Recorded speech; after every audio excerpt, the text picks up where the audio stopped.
Hello, everyone. Welcome to World at War Comics. My next guest, Mr. Ed Brisson. Ed, so nice to meet you, man. You've actually have written so many different comic books. As I was going through your portfolio, the comics I have in my long boxes in the closet back there, man. Let's just go through a few of them before we get into it, man. Batman, Robin, Batman, Brave and the Bold, Deathstroke, X-Force, ASM, Avengers, and a whole lot more. And you got a lot of really cool creator-owned stuff. Let's see, Murder Books, The Field, and then obviously today we're going to be talking about wild animals. Before we jump into that, though, I would love to know how are you doing, man? It's such a pleasure to have you on. I'm doing okay, man. I think this is a nice break from the sort of chaos. We're going to be moving in the next couple of months, so we're in the process of packing to get our house available for ready for sale, and it's humid, so it's like the worst combination. It's my two least favorite things in the world. Whatever the opposite of like peanut butter and chocolate coming together, that's what this is. God, I'm glad to just take a seat, sit down in front of a fan here and chat about comics. I love it. I love it. Yeah, I'm looking at your bookshelf, and I will tell you, shelves of anything is the worst part of moving.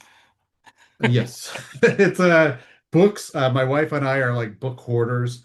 It's been a real issue. We moved cross country about oh God, 8, 9 years ago now, and we both worked at bookstores earlier in our relationship, and we couldn't take our books with us, and we had to have three pickup trucks full uh to come in. Like we could have set up somebody with a store, I think, with all the books we donated. So yeah, it's I don't know why I keep buying them, man, because I move around enough that I should have learned my lesson, about 12 moves ago, but I'm too dumb to learn, apparently. All good. And man, I would love for you maybe just to share a little bit about the art behind you, man. That looks incredible. Where does that coming from? So that is a lot of this stuff is from books I've worked on. But real quickly, this is from X-Force issue 4. For the last page, Strife comes through and he's got this new kind of mutant liberation front with him. It's by Dylan Burnett, who I loved working with. One of my favorite things about this page is that two of the characters on there are characters I created when I was about 12 or 13. That Oh, then cool. when I was writing Marvel, I kind of brought those characters over. We've got Iron Fist, the first page to my Iron Fist run. That's by Mike Perkins. There's an Old Man Logan page from issue 46. It's when Alpha Flight picks up Old Man Logan. And that's where Logan brings Alpha Flight had been off Earth for a long time, so Logan brings Puck a bag of coffee crisp chocolate bars, which is like if you're Canadian, you know it's the thing you miss. This is from Dead Man Logan over here. It's Blob, who's one of my favorite X-Men characters.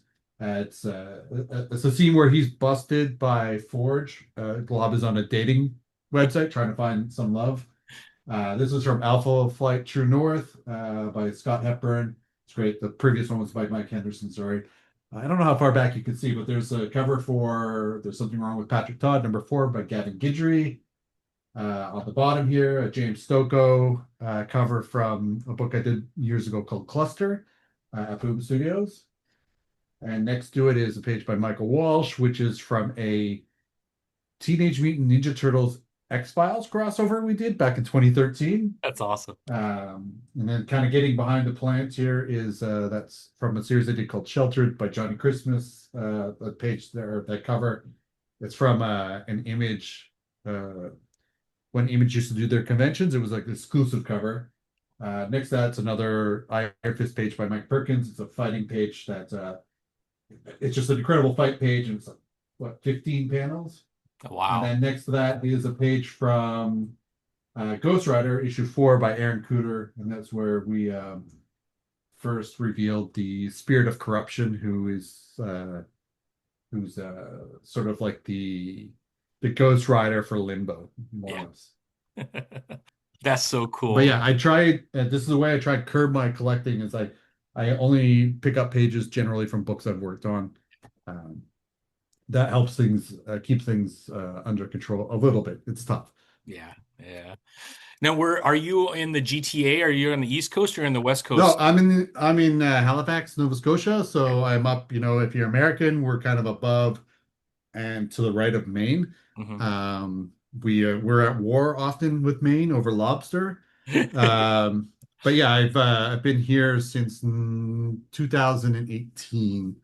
Before that, I lived in Vancouver for 20 some odd years, and then I grew up actually just in the GTA area. I was born in Toronto and grew up in Oshawa, which is just outside. Nice, yeah. I just had Jeff Monk on and Jordan Noir and then Jim Zub. And I know I can't remember the name of the comic book shop, but they had a big event this last week, or actually over this weekend. And Gotham, yeah, yeah, yeah, a lot of yes, creators yeah. from like the GTA were there. So I didn't know if you were still in Nova Scotia or if you were in the GTA and you were there. No, I'm Nova Scotia, and actually Jim Zub and I are from the same city. We're from Oshawa, Oh, cool. which is just outside of Toronto. Yeah, weirdly, when I first got into comics, he would come up a lot. On Facebook where it would be like, we recommend this guy as a friend, and it would be like comic people, and then people I went to elementary school with, which was just always weird to me. But yeah, we're from the both from the same place. That's awesome, man. Well, and I'm really excited to talk about your next venture here in Wild Animals. I was telling you before we hit record when I saw it come across from Frank, I thought, oh, this might be something very similar to what Tony Fleeks is doing and has done with a couple of his titles around animals. And once I jumped in it, got to see Neil and then go through that whole story, which is kind of a little tug at the heart at the very beginning, and at the end I'm like, man, Punisher War Journal, what the hell's going on here? This could be really awesome. But I'm really excited to talk about it. Can you kind of walk us through where the storyline kind of started in your career? Have you been sitting on this a while and now you're releasing it, or is this something fairly new? It's fairly new. I think and when I say fairly new, it's probably an idea I've been kicking around for like 3 years or so. Um, it was so anyone who's kind of followed my career, you know, at closely at all knows that like when I do creator owned stuff, I tend to gravitate towards crime. That's how I broke into the industry through doing murder book. That's kind of what got me on editor's radar. I did another murder book a few years ago. I did a series called The Violent with Adam Gorham over at Image. I love doing crime stories. Like I grew up, my dad was a cop. My mom worked in visiting services. I was kind of just surrounded by it. The part of Oshawa that I grew up in is pretty rough. Oshawa is it's a GM town, so it's like a blue collar. Anyone who's grown up in an auto town probably knows what it's like. And so these sort of things, like really blue collar crime stories, are kind of what dragged me in. And this one, I don't fully know where it came from. It was just one of these ideas that I'd had one day. Um, Kind of going back to what you said, like about the Punisher sort of war journal thing, about how I think there's a lot of us who grow up and we have these kind of fantasies, about what lengths we'll go to, like, uh, exact justice or to balance the scales. And this book is kind of about that. Is about this kid who uh, yeah, I'll jump into what it's about a bit, but it's about I call him a kid. He's about 20, but like his life sucks. His life is shit, right? Like his mom is dying.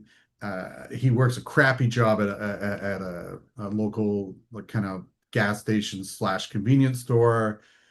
He's kind of like gets pushed around quite a bit. Like he's getting pushed around by kids at the store, by like literal like 15, 16-year-old kids.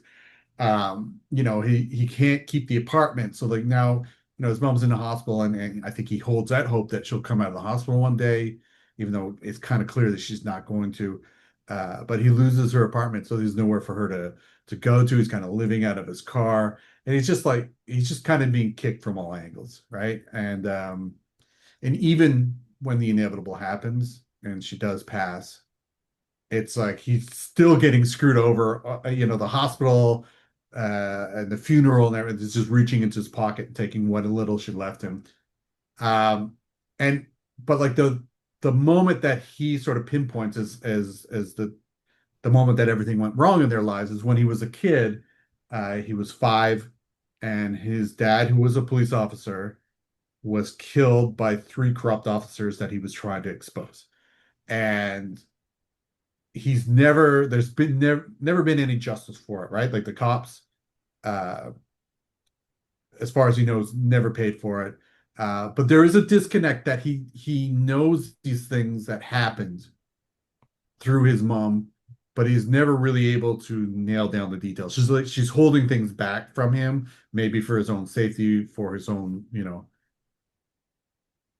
peace of mind. And there's a moment in the book where he sort of unlocks this. He gets the missing piece that all of a sudden he knows who these cops are now, and he knows where they are. And so he sets out on this journey. Like I said, like he's a guy who's kind of been pushed around. He's tired. He's not going to take it anymore. He has a breaking point in the book, and then he's like, no more being pushed around. I'm going to go make this thing right. Like, and it talks in the book a little bit about how he had tried to become a cop himself, but couldn't hack the physical. He couldn't do it, but he still has this sort of ill-informed plan that he's going to go back to Albion Flats, which is the town that it all happened in, and he's going to make things right. And for me, this is kind of where the excitement really kicks in, is how do you, as just a normal person with no real like combat skills or anything, he gets his shit kicked out of him by a bunch of 15-year-olds, right? And he decides then he's going to go up against three cops. How does that work out? So the excitement for me is him getting there and then kind of like realizing how far out of his depth he is, like how bad of an idea maybe this is, but he's committed. He's all in and going to try and make it work. And there will be some pretty intense curveballs thrown his way. I don't want to spoil too much, Yeah. but yeah, that's the gist of the story. Is this kid trying to make this thing right? Kid being a 20-year-old. No, I absolutely love it. And not to give anything away, but there is a few more other clues in there that we get throughout the title. So when the does come out and you are able to see those clues, it kind of leads you in a little bit of a direction, I think, of where the story could be going, which is really excited. Obviously, ends on a little bit of a cliffhanger, which I absolutely love. I cannot wait for issue two.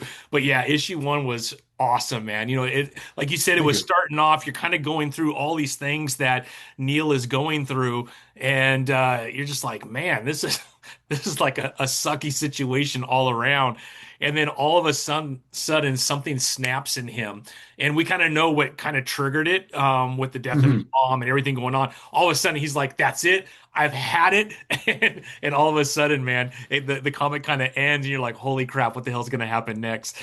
And to your point, because of everything that we already saw in him, like, what is this guy going to do when he does decide to do it? And that's the next question that I have, which I can't wait for issue two to come out to be able to see how is he going to put all this together. And like you said, I think rage is driving him.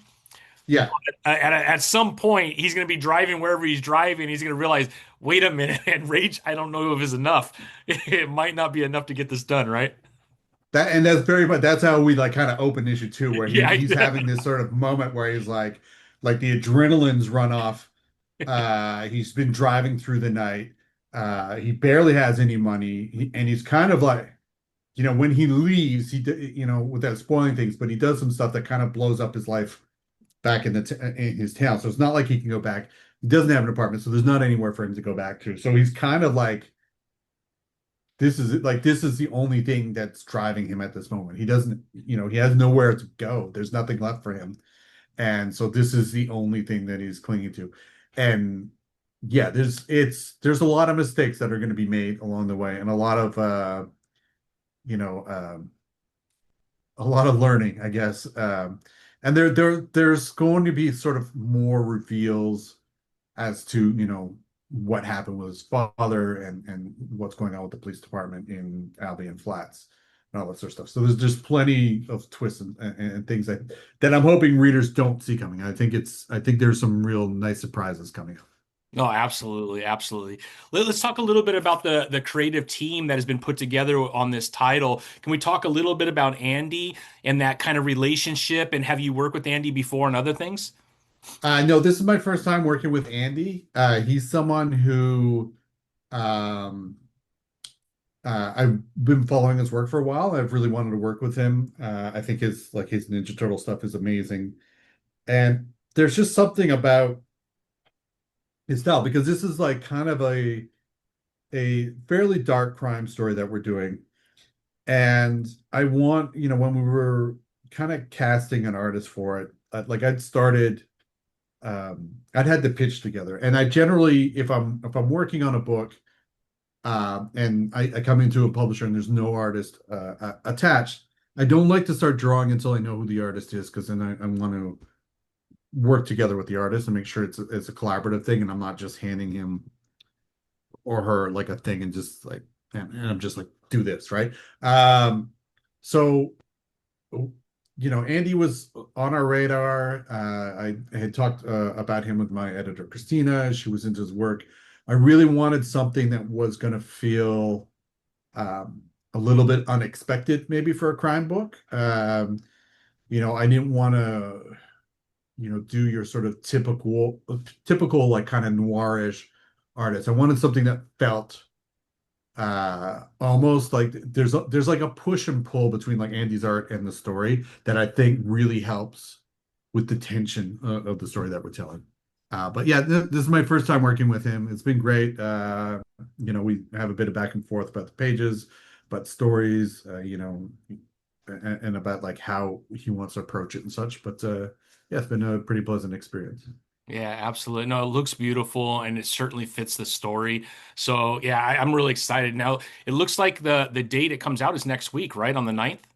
Is it Oh, next geez, isn't it? week after? I guess that is next week. Yeah, no, July 9th, next Uh, Wednesday. yeah, so it's not July 2nd is 2 days from now, but yeah, okay. I'm completely thrown on what day of the week it is right now, I'll be honest. So we have like about a week and a half before it's out. Yes, that's correct. That's awesome, Uh, man. And so and how I'm very many excited. pages is it? Is it like a 5, 6 story arc that So you this story is 5 issues. Okay. When I pitched it as sort of a self-contained thing. And originally when the project was conceived, it was called Five Funerals for My Father. And I'm a big like film nerd, and like I just love the spaghetti western sort of revenge feel of that title. But in the past, like I mentioned earlier, I did Murder Book, and Murder Book was a series where it was a crime series. And the consistent part of it was that I wrote every story, and then it was a different artist. It was all creator owned, so each thing was kind of like its own silo. So like if I did a murder book story with an artist, we co-own that story together, right? Rather than dividing everything up between all the artists that come through. And I wanted to do something similar. I'm always looking for opportunities to do something similar where I can do like an umbrella title, like say Wild Animals, and do uh, self-contained stories. So like 5 issue stories. If this book does really well, then that is an option on the table. But I don't know. Like, I don't want to get my hopes up. Yeah, yeah. Comics is tough, but it would literally just be this 5 issue story. After that, like Neil's story, I don't think I have anything else right now to tell in this sort of story. I have like another story I would like to hop onto after this, uh, self-contained, and with the only similarity being Albion Flats, the town. Yeah. But that was a very long, sort of rambling answer to your question. But the short answer is yes, 5 issues. If everyone shows up and it sells amazing, then maybe we do more arcs that are all self-contained. But that's the thing that appeals to me, is just having these self-contained arcs. So that, if we get many of them down the road, people can just pick up the trades and read them in whatever order. There's not necessarily a need to read, the first volume, second, you can read the second volume, then the first, whatever. I love that idea though. I mean, it feels um horror has kind of been at the forefront of comics for like the last like probably 3 years. And I feel like crime noir, although it's all cyclical, right? It all comes and goes, but I Right. feel like crime noir is starting to come to the forefront too. So I feel like the timing on this type of a title is really good. And I'm hoping that there is an opportunity where we could get a few different arcs under this title of different storylines that kind of follow that noir style. That would be awesome. I mean, Dick Tracy, I feel, is doing really well with Mad Cave right now as well. Well, from your lips to God's ears, man. Let's hope it Yeah. happens. Because I've been like hustling, doing crime for like my first crime book I did was almost 16 or 17 years ago now. So like, let's hope it's finally time that I can, that crime can go beyond an arc or two, in Yeah. comics. That would be amazing. I love these type of stories. I'm gonna go ahead and just pull up the Mad Cave website real quick so everyone can kind of take a look and see for yourself. I'll put the link below to make it really easy for people to get all the information. Obviously, get into your comic book shops and pick up Wild Animals next Wednesday. But here is one of the covers. There are a few different covers that will be available. In fact, this is the Andy one. Here's the Robert one. Let's see if it pops up. There we go. So there's a couple different covers for you. The rest of the creative team is we have Dee Cunniffe on colors and then Rob Jones on letters. But yeah, man, being able to kind of get an early preview of it, I was so excited to read this. And boy, it does at the very end. Leaves you in a position where you're like, oh crap, man, I cannot wait for issue number two. So trust me, this is really cool, right? The issue one's laying the foundation, let you know that all the driving factors of what's going to drive the story are taking place as you would expect in issue one, and the way it ends on a little bit of a cliffhanger. I cannot wait for issue number two. So congratulations, Ed. I mean, I loved it. Absolutely loved it, man. Oh, thanks a lot, man. Yeah, very cool. What else is going on in Ed's life that you'd like to let fans know that you're able to share? So right now, in addition to this book, I'm writing Thundercats Lost for Dynamite, which I'm working with Rafael Labosco on, and I am writing Silverhawks, which is George Campbadias on Silverhawks. Diets, yeah. Uh, Both a lot of fun. Was an 80s latchkey kid who ran home from school and got to dominate the TV for the first couple hours until my mom got home. And so, I grew up with Silverhawks, watching Silverhawks and Thundercats on repeat. So for me, it's a very exciting. Both of these are very exciting books to be working on. We've been kind of infusing, like trying to nod to the old cartoons and stuff, but kind of trying to infuse a lot of new stuff into it as well. Um, we're trying to still kind of hold on to a little bit of that like episode of the week where like, each issue is kind of like a mini adventure, but we're still building on a larger story. So those two books have been a lot of fun. I've got some more Thundercats and Silverhawks stuff in the hopper that hasn't been announced yet that will be shortly. And other than that, man, I'm just hustling. I've got like a new horror book that will be coming out. It's a creator owned that will be coming out, I think, later in the year or sometime early next year. And that's it. I guess I got a couple other things I'm working on that are sort of like far out projects. They won't be announced for a little while and such. Yeah, yeah. No, that's incredible, and I'm so happy for you. And this title is awesome. Everybody, I have the link below. Make it really easy for you to get over there to Mad Cave, find out a little bit more information. But obviously, you need to be in stores next week, July 9th, to pick this up. Issue one of five in this first arc. Hopefully, there'll be more.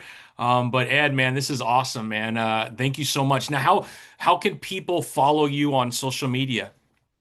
Yeah, so you can follow me at Twitter, or I guess it's called X now. I refuse Twitter. It's at Ed Brisson.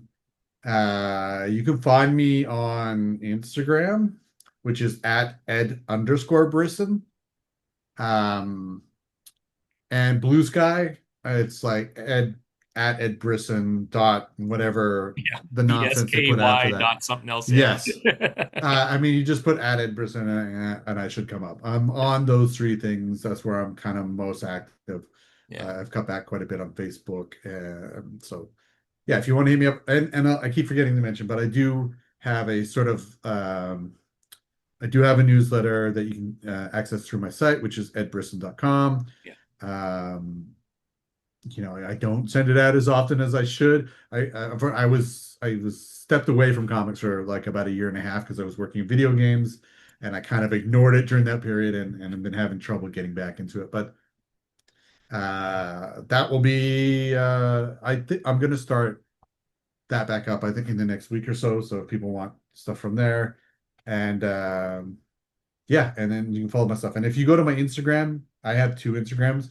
In the bio, it'll link you to my other one. I do some photography now. It's a newish hobby of mine. I picked up over the last year and a bit, and I am going to be putting out my first photo zine in August. So Oh, it's like kind nice. of a collection of all the stuff I did through my first year of photography, which I'm pretty excited about. That's awesome, man. That sounds like fun. It's cool. It gets me outside, gets me away from the computer, gives me something to do, that's just different. Like I think with a lot of people who work in comics, you hit this weird point where like your hobby is now your job, and so like doing your hobbies, which is reading comics or collecting comics or whatever, feels sometimes like an extension of work. So I needed to find something else to break me out of that, and photography, it turns out to be a thing that I really enjoy doing. That's awesome. Yeah, I think we all need that. And then how about cons, Ed? Are you have any cons scheduled for this year? Yeah, so I'm actually headed out in a couple days now. I'm going to go to Montreal Comic Con, which is in Montreal. Surprise! This upcoming weekend, which is what is it, July 4th, something like that, Yeah, it July should be 3rd. July 5th, 6th, and 7th. Yes, that's right. And then let me pull up my calendar, and I can tell you where else I'm going to be this year. Yeah, and is that on So your website too? it should be. I'll put it on my site as soon as we get off this call. Sorry, didn't Um, mean to call you out if it wasn't Ed. Sorry about that. no, dude, I need someone to hold my feet to the fire. Then after that, I am at Ottawa Comic Con, which is in Ottawa, Ontario, and that is no, September 5th to 7th. Mhm. And then I will be at a convention in St. John's, New Brunswick, if you're in the Maritimes, from September 26th, no, September 27th and 28th. And then I will be at Comic-Con in Winnipeg, in the middle of the country, and that is, I believe, October 25th and 26th. That's all I've got lined up right now. Because I'm in Canada, I'm not doing any US shows this year. The border has become a bit of a Pain, yeah. uh, uncertain nightmare, and so it just I don't want to. I'm just staying within Canada for shows this year. Yeah, yeah, understandable. Understandable. Well, Ed, it's such a pleasure to meet you. Hope we could do this again, especially when some more items that you're working on get announced. But in the For sure. meantime, Mad Cave, Wild Animals, get out there next week on Wednesday, pick it up. I promise you, you're going to absolutely enjoy it. I enjoyed it. And Ed, it's been such a pleasure getting to meet you. You too, man. Thank you very much. And if you pick it up, tag me on socials and stuff. Like I want to see people reading it and enjoying it or getting bummed out or whatever they're doing with it. Just hit me up. Sounds good. We'll make sure we do that for you, Ed. But Ed, have a great rest of your week, my friend. It was a All pleasure. right. You too, man. Thanks a lot. You bet.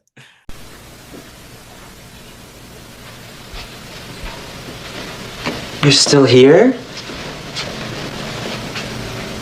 It's over. Go home. Go.